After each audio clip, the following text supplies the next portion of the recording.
Assalamualaikum warahmatullahi wabarakatuh. Perkenalkan, nama saya Dimas Iksan Wijaya. Di sini saya akan menjelaskan materi tentang peran pemerintah dalam kerangka ekonomi Islam. Oke, langsung saja untuk materi yang pertama, peran dan fungsi pemerintah. Jadi nomor satu itu sistem rasionalisasi yang digunakan oleh negara untuk menentukan relevansi, kegunaan dan kemanjuran keputusan politik dan proses pembuatannya. Nomor 2, ramah dan ruang lingkup negara Islam meliputi urusan duniawi serta urusan akhirat. Selanjutnya, tugas-tugas penting pemerintah dalam perekonomian, yaitu yang pertama, mengawasi faktor utama penggerak perekonomian. Yang kedua, menghentikan muamalah yang diharamkan. Yang ketiga, mematokkan harga kalau dibutuhkan. Yang keempat, berfungsi sebagai stabilitas alokasi dan distribusi. Selanjutnya, rasionalitas peran pemerintah dalam perekonomian. Dalam ekonomi konvensional, rekomendasi oleh para ekonomi itu untuk menyelesaikan kegagalan pasar secara teori, pemerintah memiliki beberapa alat memperbaiki kegagalan pasar dan peningkatan efisiensi mikroekonomi. Ligren menyebut 3 cara melibatkan pemerintah, yaitu yang pertama penyediaan, yang kedua subsidi atau perpajakan, yang ketiga itu regulasi. Dan ruang lingkup peran pemerintah dalam kerangka ekonomi Islam.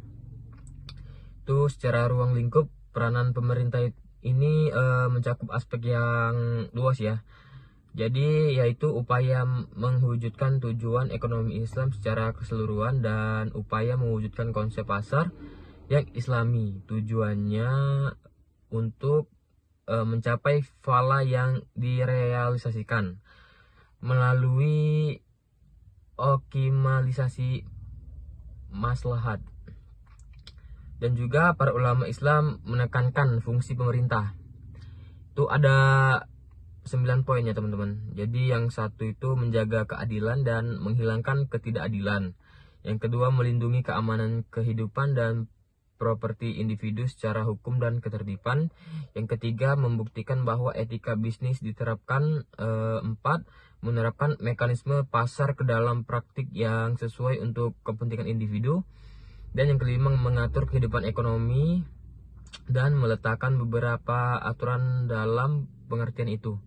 Yang keenam, menggerakkan dan mengolah barang republik. Yang ketujuh, melaksanakan pelayanan publik.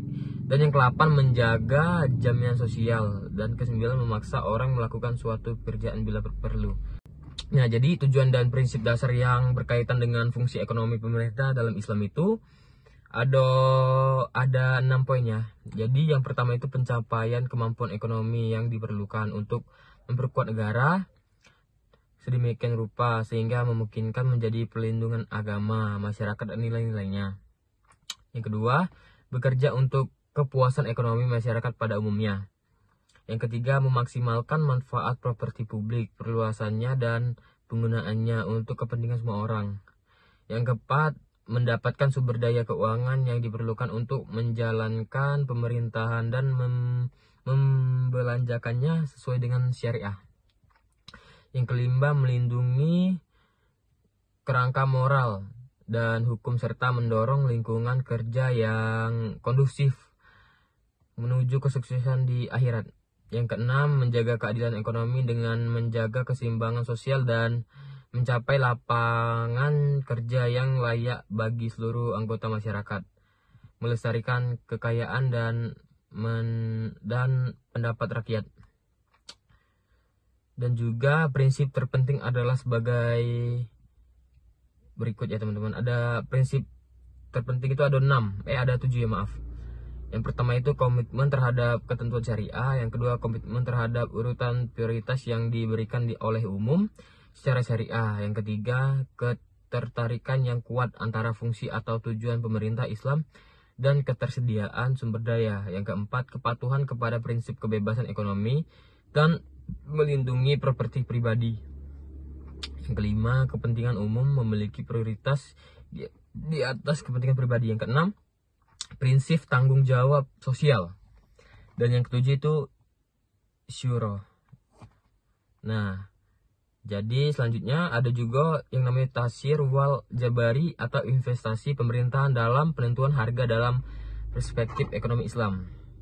Nah, dalam fikih Islam ada dua istilah. Nah, jadi itu menyangkut harga suatu barang, yaitu saman dan sir. Nah, jadi saman itu menurut ulama fikih adalah patok suatu barang, sedangkan sir adalah harga yang berlaku secara aktual di pasar. Nah, terus lanskap ekonomi dan keuangan syariah di Indonesia itu ada 5. Jadi yang pertama itu ada bank syariah, terus yang kedua itu ada otoritas jasa keuangan, terus yang ketiga ada badan amal zakat nasional, yang keempat itu ada Dewan Syariah Nasional, dan kelima itu ada Badan Wakaf Indonesia.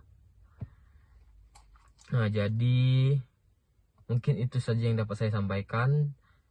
Terima kasih sudah menyimak materi saya.